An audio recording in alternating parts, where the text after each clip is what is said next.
नमस्कार, मैं निधि चौहान। आज आप सभी के सामने, जैसा कि आप सबको पता है, हमने हिंदी परियोजना कार्य अपना किया है, तो उसमें बच्चों ने क्या सीखा है या फिर क्या क्या उनके अंदर क्रिएटिविटी आई है, वो सब अपने दोस्त मेघा के साथ डिस्कस करूँगी। अच्छा, मेरा पहला क्वेश्चन है निधि, अभी हमने 21st सेंचुरी स्किल्स पे हिंदी में काफ़ी सारी एक्टिविटीज़ परफॉर्म करवाई हैं, जिसकी वीडियोज़ भी अपलोड हो चुकी हैं। तो मुझे सबसे पहले ये बता कि इसमें एक्टिविटीज़ थी क्या क्या? जैसे इनमें मेन 3 स्किल हैं, जैसा देख learning skill, literary skill, life skill. इन तीनों का मेन उद्देश्य था कि बच्चे कुछ सीखें, अपने मन से अपनी क्रिएटिविटी लाएं, जैसे फोन से दूर रहें, अपने मन से ही सब कुछ करें। एक्टिविटी उन्होंने, जैसा सबने देखा है, बच्चों ने अपने मन से ही सारी एक्टिविटीज़ परफॉर्म की हैं। और पता है आपको, हमने अभी तक ऐसी एक्टिविटी आज तक परफॉर्म नहीं की। क्यों निधि की? नहीं की, आज तक परफॉर्म नहीं की। तो मुझे ये बता कि इसका आउटकम क्या रहा, क्या हम इसे आगे बढ़ा सकते हैं? ऐसा कोई कुछ है? बच्चे देख इंटरेस्ट के साथ सबने किया, कोई भी बोर नहीं हुआ। अपनी खुद की उनके पास सिर्फ एक सिचुएशन थी, उन्होंने सब कुछ अपने आप सोचा। हिंदी के लिए उनकी एक रुचि जागृत हुई है।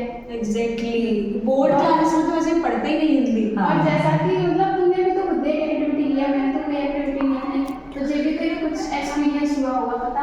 हाँ, मेरी वीडियो भी अपलोड हो चुकी है। तो मैंने लीडरशिप क्वालिटी पे अपनी मैम के साथ ही परफॉर्म करवाई थी। उसमें मेरा टारगेट ग्रुप था क्लास 8 6 से 8 तक के बच्चे थे।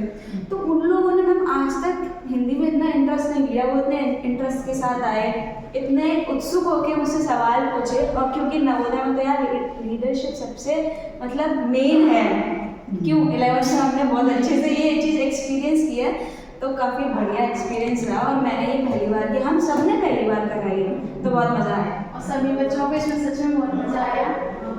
तो मतलब ये हम कह सकते हैं 21वीं सदी के कौशल जो है, हम हिंदी साहित्य के माध्यम से बहुत आसानी से बच्चों में विकसित कर सकते हैं। बिल्कुल। और अच्छा, तू ये बता, हम लोग हमेशा ऐसे कहते हैं कि हिंदी केवल पढ़ने का माध्यम है, इसका लाइफ में हम कोई प्रैक्टिकली यूज़ नहीं कर सकते, ऐसे बोलते हैं, है ना?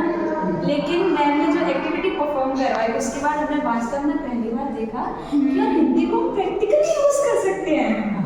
और तुम तो भाई साइंस वाले, तो प्रैक्टिकल ज़्यादा अच्छे से बता पाओगे, है ना? हाँ, नहीं, इस एक्टिविटी को करने में सारे बच्चों ने काफ़ी अच्छा इंटरेस्ट दिखाया। और मैं बहुत खुश हूँ कि सबकी एक्टिविटी जो है सराहनीय है। मतलब सबने बहुत अच्छी मेहनत की है और सबका काम अप टू द मार्क है। ये मैम आपके मार्गदर्शन की वजह से हुआ है कि हम इतना बढ़िया कर पाए। आपने इतना अच्छे से सपोर्ट किया हर एक्टिविटी में। वास्तव में ऐसा होना चाहिए, क्योंकि टीचर की सपोर्ट से ही हम किसी चीज़ को अच्छे क्रम से और सही ढंग से प्रेजेंट कर पाते हैं। हाँ, लेकिन कहते हैं ना, किसान बीज डालता है, मिट्टी भी अच्छी होनी चाहिए। तो बच्चे एक्सेप्टेड करने वाले थे, आप लोगों ने उसको पॉजिटिवली लिया और अच्छे से इंटरेस्ट लेके किया, ये सबसे बड़ी बात है।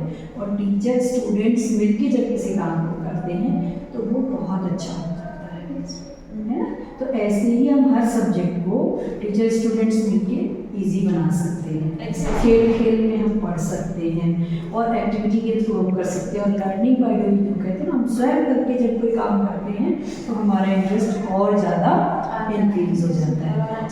हाँ, तो हमने इसमें देखना 4 C जो लर्निंग के थे, क्रिटिकल थिंकिंग, क्रिएटिव, कोलैबोरेशन और कम्युनिकेशन। तो बच्चों ने इनका भरपूर उपयोग किया, खूब अच्छा क्रिएटिव वर्क किया।